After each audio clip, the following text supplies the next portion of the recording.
definitely don't have social anxiety, Hans, No, because we're doing this. I hope our guest today would not be afraid of us Yeah. because we look like somehow very stoked in the morning, like very early in the morning. Hi, welcome back to C Morning Show. Now we will shed some more light on social anxiety Yes. as we told you in the beginning of the show, because although Eid is a joyous holiday for many, there are those who welcome it with apprehension. If you might say.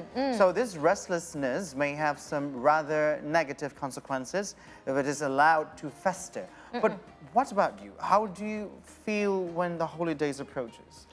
When the holiday approaches, of course I'm happy. But I guess Yes. in this context, it's like when the holiday approaches and we have to meet our family members, Yes, right? and It's like- people. yeah, and people. case. I'm actually okay. I mean, funnily enough, I'm not an extroverted person. I'm actually introverted. But I quite enjoy going to gatherings, and I don't think, well, so far, I don't think I've ever experienced social anxiety. But we'll find out, right? Yes, we'll find out. And in order to find out more about social anxiety, I'm not going to call it disorder, but the social anxiety during the holiday. Yes. And specifically on Eid and how we can overcome it. Let's welcome the personal growth clinical psychologist, Shierlen Octavia. Good morning, Shierlen. Good morning. Good morning. And thank you for coming in such very early morning. Yes, and on a holiday as well. And holiday as We well. really appreciate you being here. So please do enlighten us. What is social anxiety, Shirley? Okay, so social anxiety is a persistent and intense fear or anxiety that appears in certain social situations. So this kind of fear or anxiety usually appears in a situation where someone could be evaluated or judged by others. Oh. For example, Interesting. Go on. Yes. For example, if someone has to speak in front of many people, so public speaking, or meeting new people, even being in a date, On Yes. a day. on a date, and then being in a job interview, or having to ask or answer a question in class, even having to talk to a cashier in a store can also be like triggers to the feelings of embarrassment or anxiety. Oh, Yes. to that extent? To that extent. So in social gatherings, like for example, Eid al-Fitr, right? What kind of social anxiety that a person would usually experience? And why is it induced, sort of thing? Why is it triggered? Okay, so the triggers are actually the fear itself of being like criticized or judged, because they are overly sensitive to like criticism, yes, and like negative comments. Or cornering questions such as, when are you going to get married? Yeah. When are you going to have babies? That should comes with a charge. Every time anyone asks you on an Eid gathering and asking, when are you getting married? Yeah. Or when Put you have a 100,000 child, in the jar. Put 100,000, put 100,000 in the jar and I'll be like, very rich. But when it comes to that, Shierlen, you might have mistaken it for like being shy.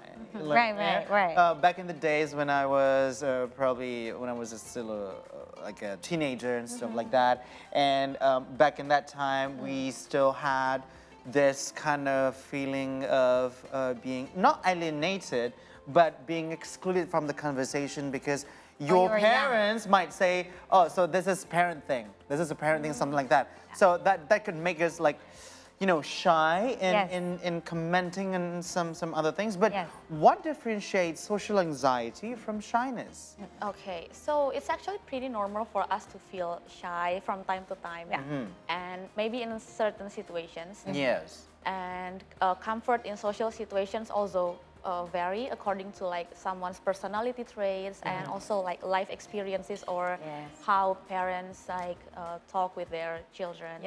But people with social anxiety disorder have like a heightened fear that can even interfere with their social relationships. How are they interfering? They might isolate themselves from like having to meeting new people, so they might like lock themselves up in a room and avoid ending up avoiding People. yes, people, and yeah, to the extent that they really don't want to meet even like their family members, maybe. Wow. So, okay, Shierlen, because me and Marisa, we never had any kind of social anxiety when it comes to Eid gathering, because although Marisa claims to be introverted, but having this sort of connections with people during the Eid gathering would not be a problem for us. But can you walk us through what would a person with social anxiety disorder feel in terms of, you know, physical, probably? Do you have Like symptoms. What are the Yeah, symptoms? Symptoms. Yeah. Okay, so we can like divide it into some factors. So the first one is the physical symptoms, Such as? blushing or sweating a lot or like fidgeting. Yes, it's actually similar to like feelings of shyness. or Palpitation? embarrassment. Yeah, palpitations. Yes. Oh. Clammy hands. Yes, sweaty hands also. But the difference is found in like the cognitive symptoms. So people with social anxiety might think overly negative about situations. So for example, if someone is afraid of being a center of attention, they might feel like, oh, people will give like such a bad impression on me whenever I talk. Interesting. It's actually the Automatic things thought. that comes up in the head. Yeah. So I mean, is the cause, what's causing it? Because, I mean, Hans mentioned earlier about childhood, and a lot of the things, a lot of our behavior, whether it's funny or normal or not so normal, it roots from our childhood, right? Yes. So what happened in somebody's childhood that causes social anxiety when they're adults? Okay, so besides childhood, actually social anxiety disorder is pretty much like other mental health conditions. Likely arises from like a complex combination of environmental, so the childhood one, and also the biological factors. So Biological factors as well? yes, instead of a single cause. So the possible causes include, the first one is when we're talking about the biological factors, anxiety is actually an inherited trait. Oh, Really? Yes, so anxiety tends to run in families. Although we also have, until now, we haven't found out whether it is more because of genetics or it is due to environmental factors. Which is parenting, Yes, right? the Like, for parenting. example, if you have an anxious mother, then Yes. you would be more likely to be an anxious individual as Yes, well, right? yes, it is, because social anxiety is also a learned behavior. Yes. Ah. So someone might learn that, oh, it's not good to talk in front of many people from their families or their parents, their mom and dad model such anxious behaviors. Yes. Or even having like a more controlling or overprotective parents, yes, can also trigger the social anxiety. So how do we overcome social anxiety? Because obviously it impedes our, you know, the way we can enjoy our lives, right? I mean, someone who's like this all the time Jumpy. compared to someone who's like, life is Yeah. fine, yes, you know, Yeah. it's filled with suffering, but it's fine. So how do we overcome it? Because you said it could be a learned thing. So we can basically unlearn and relearn new behavior that is more helpful to us, right? Yes, absolutely. So actually social anxiety tends to get better when we are getting older. Yeah. Yes, Oh, but that's good. for many people, it also doesn't go on its own without treatment. So if you are having like any of the symptoms, especially the cognitive ones, so the automatic thought of being judged by others, Yes. it is best to like have yourself a consultation with professionals, because there are many treatments out there now to like manage the symptoms. So cognitive therapies and also medications. But you can also have these tips, self-help tips. If you are having social anxiety, especially in this moment. Yeah, I was about to ask that, because we're actually in the second day of Eid, and people are still actually going to relatives' houses, and you tend to see some aunties and uncles. So Hans. When are you getting married? Yes. So Hans. Yes. So, what is actually, if you have any set of tips that could come in handy for people with social anxiety disorder to actually apply in this second day of Eid? Yeah. Breathe. Breathe. Breathe. That's Yes. the first one. Breathe. Oh, really? Actually, it is. What else? So- What else, Shierlen? Like we have to exercise ourselves for breathing. Right. Yes, because it can help us to like get into the reality. Yeah. Instead it of, brings like, back brings back- our mind. It's the mindfulness principle, basically. Yes, it is. And the second one is whenever you feel like you cannot face the situations, Yes. it's also okay to like avoid it. Run away Run from away it. from the situation. For now, yes. For Okay, now. okay, Yes. for now. Yeah. Before like getting into like therapy and else. Yes. The second one is if you are caught up in the situations and doesn't have any way to escape Oh, the yes. kind of situations. The Yes. first one is you That's can, mainly, also commonly the case. Yes. Yeah. Yes.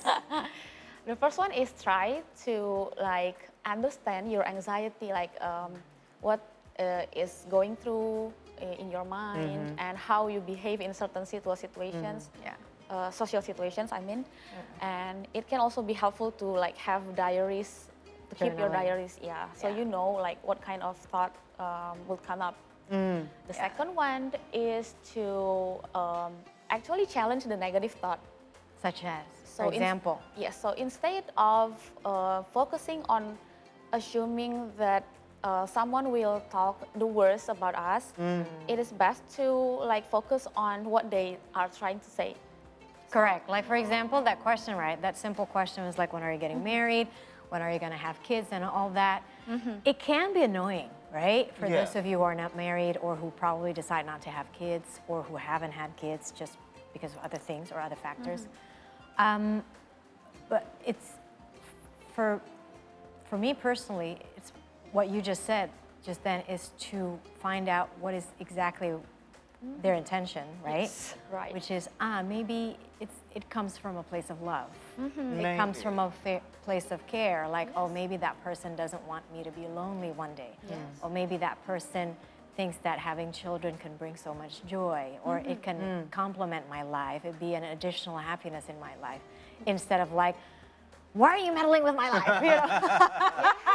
So in that being said, you have to regulate everything in your head before you got into the spiraling social anxiety disorder. Yeah. So you have to be able to actually digest one by To challenge.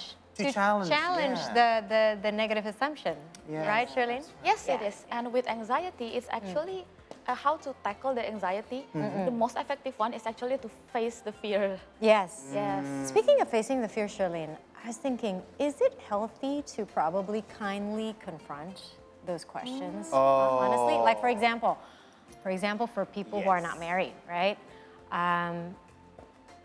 To the tante, maybe, to the aunt or to the uncle, to the aunt usually. The uncle usually. doesn't really care. Is it okay to say, Auntie, I decide not to, I'm still single because of this, because it's hard to find a boyfriend right now or to find a girlfriend right now. It's not that I don't want to have, it's just not that I don't want to have a partner, it's just that right now it's hard.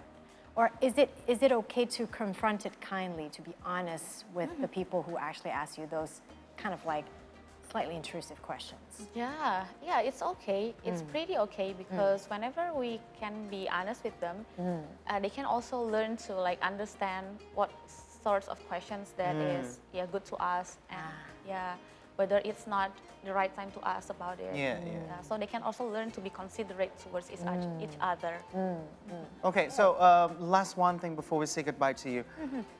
Do you have any like just couple of sentences that you can actually say to people with social anxiety disorder for them to be able to function better in society when it comes to social gathering or meeting people?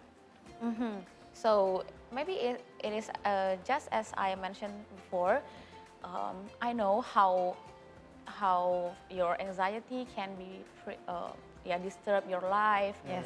Can feel like uncomfortable for us to have.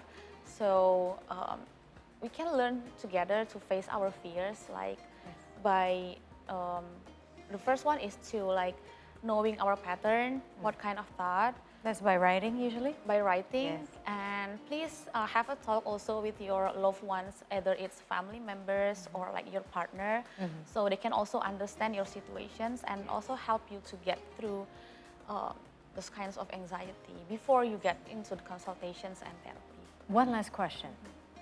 What can we do to help someone who has social anxiety? Oh, that's Okay, so because their fear is more about being criticized by others. So what we can do at the very least is try not to like talking to them in a harsh way or making negative comments. So we also have to be aware of what conversations we are going through with them.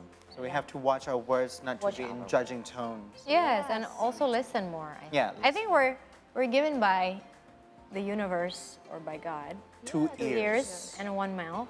So I guess that's why we are encouraged to listen more before we talk. Then talk. Yes. Thank you so Shierlen, much, thank you Shierlen. so much. Thank you. And also for all of you who are going for another round of, I don't know, visiting relatives, like Marissa said, they might not have any other questions to open the conversation with you. Yeah. So that might come from a place of not Love. knowing anything Or a place of love. Of our attention. Yeah, it just place- comes out not very pleasant. Yeah, and it sometimes. comes out differently than what Yeah. they thought it would be. All right, Just now we are breathe. set- Yeah, breathe. Learn to breathe. We are set for a commercial break. For us to breathe, when we return, we bring you the world headlines. Do not go anywhere. Thank you, Shirley. Thank you. Thank you so much. Thank you so much.